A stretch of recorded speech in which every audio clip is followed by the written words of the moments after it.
ល្មមភ្ញាក់ខ្លួនហើយមកដល់ពេលនេះម៉ោងនេះ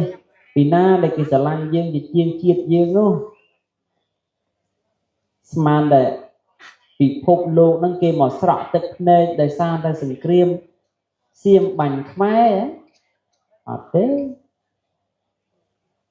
តែគេមកដល់ម៉ោងនេះតែគេនិយាយថា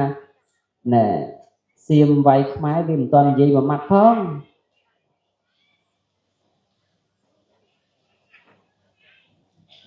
គេដឹងក៏ដោយ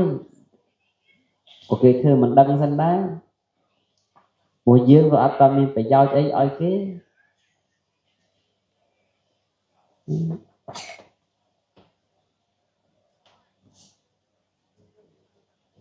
ហើយវត្តដាក់របស់លោកនេះ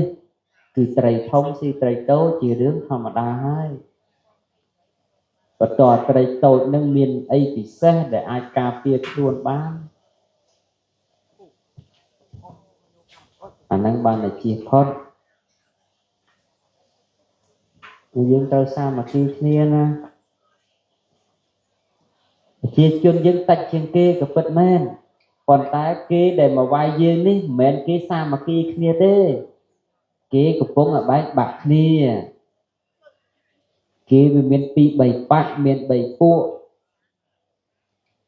បរិយាជាគេផ្សេងទៅរដ្ឋមន្ត្រីគេផ្សេងទៅយោធាគេផ្សេងទៅប្រជាពលរដ្ឋគេផ្សេងទៅអញ្ចឹងគេមិនអស់ចាទេប៉ុន្តែយើងនេះអ្នកដែលរងគ្រោះនេះកុំឲ្យបែកជា2 3បាក់ដូចគេដែរគោរពជឿតាមការដឹកនាំរក្សាជំហររបស់ខ្លួនណាសង្គ្រាមប្រទេសនិងប្រទេសចេះរត់មកពីនោះមកដល់នេះមានអ្នកគេជួយទំនុកបំរុងស្បៀងអាហារ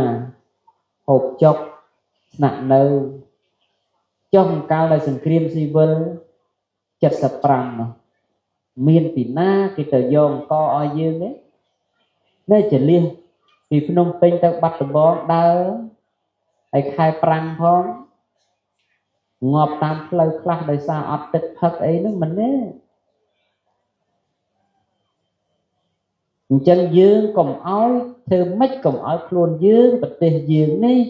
ធ្លាក់ទៅកើតអញ្ចឹងម្ដងទៀត